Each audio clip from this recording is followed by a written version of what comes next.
السلام علیکم ورحمۃ اللہ وبرکاتہ۔ حج کے بہت زیادہ فضائل بیان فرمائے گئے ہیں قرآن کریم میں بھی اور احادیث مبارکہ میں بھی، اور اللہ تبارک و تعالی نے جہاں اس کا حکم دیا تو بڑا عجیب محبت بھرا انداز اختیار فرمایا، وَلِلَّهِ عَلَى النَّاسِ حِجُّ الْبَيْتِ مَنِ اسْتَطَاعَ إِلَيْهِ سَبِيلًا، کہ اللہ کی خاطر، اس کی محبت کی خاطر، اس کی رضا کی خاطر ان لوگوں کے لیے جن کے پاس رستے کی استطاعت ہے اللہ کے گھر کا حج کرنا فرض ہے۔ حدیث میں اس کی بہت سے فضائل ہیں۔ الحج المبرور لیس لہ جزاء الا الجنہ، کہ حج مبرور کا بدلہ جنت سے کم نہیں ہے۔ اور من حج فلم یرفث ولم یفسق رجع کیوم ولدتہ امہ، جس نے حج کیا اور اس میں فسق و فجور سے بچا رہا، گناہ اور بے حیائی کے کاموں سے بچا رہا، کہ جب حج کر کے لوٹے گا تو ایسا ہوگا جیسا کہ آج ماں کے پیٹ سے پیدا ہوا۔ قربان جائیے، سرکار دو جہاں صلی اللہ تعالی علیہ وسلم نے حاجی کی معصومیت کو کیسے بیان فرمایا، کوئی اس سے بڑھ کے مثال ہو نہیں سکتی کہ ماں کے پیٹ سے پیدا ہونے والا بچہ، اس کے ذمہ کیا گناہ ہے، اسی طرح ہے حج کر کے آنے والا۔ اور حدیث پاک میں ہے کہ برابر حج اور عمرے کرتے رہا کرو، یہ گناہوں کو ایسے مٹا دیتے ہیں جیسے بھٹی جو ہے وہ لوہے کے میل کو ختم کر دیتی ہے۔ اور فرمایا کہ حج کرنے والے اللہ کا وفد ہیں، جو اللہ سے مانگتے ہیں اللہ انہیں عطا کرتا ہے۔ اور فرمایا کہ حاجی کبھی فقیر نہیں ہوتا، اور جب احرام باندھ کے حاجی یا عمرہ کرنے والا تلبیہ پڑھتا ہے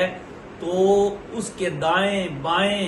جانب کے ریت کے ذرات اور مٹی کے ذرے اور درخت زمین کے آخری کنارے تک اس کے ساتھ تلبیہ پڑھنے لگتے ہیں، اور قیامت کے دن اس کے حق میں یہ گواہی دیں گے۔ اور پھر حج کے لیے آدمی کو مکہ مکرمہ جانا ہوتا ہے، اور وہاں ایک اچھا خاصا قیام اسے میسر آ جاتا ہے، تو حرم مکہ کے قیام کے آداب بھی معلوم ہونے چاہیے۔ اور سب سے بڑا ادب تو یہ ہے، اللہ کا گھر ہے، اس کا حرم ہے، وہاں کے آداب بہت زیادہ ہیں، وہاں نیکی کا ثواب بہت زیادہ ہے۔ حدیث پاک میں آتا ہے کہ مسجد حرام میں نماز کا ثواب 1,00,000 نماز کے برابر ہے۔ اور فقہ حنفی کے بہت بڑے مفتی جو سند ہیں آج کل کے دور میں فقہ حنفی کی، علامہ ابن عابدین الشامی رحمہ اللہ تعالی، محمد بن امین المعروف بابن عابدین، جسے علامہ شامی کہتے ہیں، وہ لکھتے ہیں کہ مسجد حرام میں، بیت اللہ شریف میں 1,00,000 نماز کا ثواب اس صورت میں ہے جب اکیلے پڑھے، اور اگر وہ جماعت سے پڑھتا ہے تو ایک نماز کا ثواب 27,00,000 نماز کے برابر ہے۔ اور یہ بھی لکھا ہے اگر ایک آدمی ایک دن کی 5 نمازیں مسجد حرام میں پڑھتا ہے اسے 1,35,00,000 نمازوں کا ثواب ملتا ہے۔ پھر یہ بھی لکھا ہے کہ جس آدمی نے ایک دن کی 5 نمازیں حرم مکہ میں باجماعت پڑھی اور اسے 1,35,00,000 نمازوں کا ثواب مل گیا، اگر اسے عمر نو بھی مل جائے اور پوری عمر میں وہ نمازیں پڑھتا رہے، اسے اتنی نمازوں کا ثواب نہیں ملے گا جتنا کہ حرم مکہ میں ایک دن باجماعت 5 نمازیں پڑھنے سے ملے گا۔ تو یہ اجر ہے۔ تو حجاج کرام کو چاہیے کہ حرم مکہ کے قیام کو قیمتی سے قیمتی بنائیں، اپنا زیادہ سے زیادہ وقت حرم پاک میں گزاریں، جماعت کا اہتمام کریں۔ جو دور رہتے ہیں، جو بسز کے ذریعے سے آتے ہیں، تو وہ اپنا شیڈول بنا لیں، فجر میں آ جائیں، انہیں وقت پہ بسیں پہنچاتی ہیں بڑی آسانی سے، فجر پڑھ کے چلے جائیں۔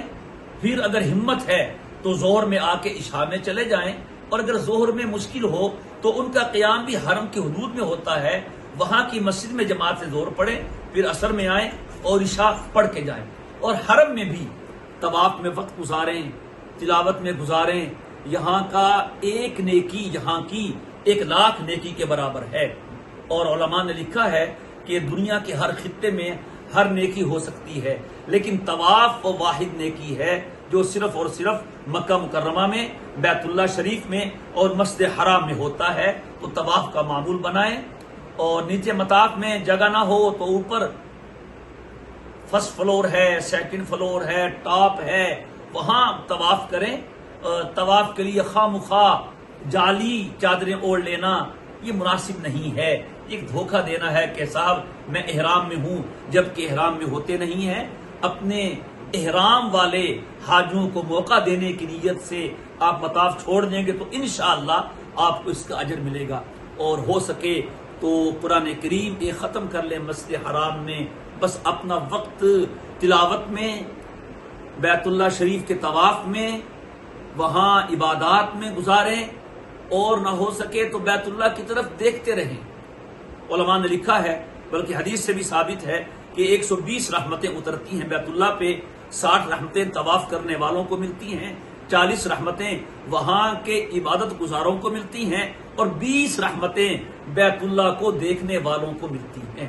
تو اس اپنے سفر کو قیمتی بنائے، جتنا بھی قیام و مکہ میں 1 مہینے کا ہو، 2 ہفتے کا ہو، اس میں با جماعت نماز پڑھے، اور یہ عزم کریں کہ انشاءاللہ نماز جماعت سے پڑھنی ہے، خشوع خضوع سے پڑھے، اللہ تعالیٰ سے لو لگائیں تاکہ مکہ جانے کا فائدہ حاصل ہو، اور جب مکہ مکرمہ سے واپسی ہو تو پھر اللہ کی محبت سے دل کو لبریز کر کے واپس اپنے گھروں کو لوٹیں۔ یہ مختصر سے فضائل تھے حج کے اور مکہ مکرمہ کے قیام کے بارے میں کچھ ہدایات تھیں۔ اللہ تعالی ہم سب کو ان فضائل سے اور مکہ مکرمہ کے قیام سے زیادہ فائدہ اٹھانے کی توفیق عطا فرمائے۔ السلام علیکم ورحمۃ اللہ وبرکاتہ۔